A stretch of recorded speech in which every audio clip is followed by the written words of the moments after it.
বাইগন ঘরে পাই রে কাহলা গাছে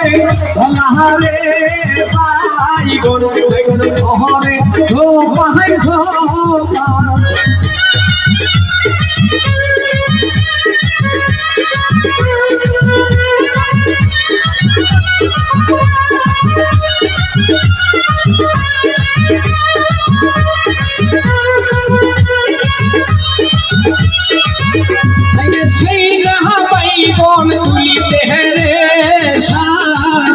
সাধু হাতে ছুটিল কাটা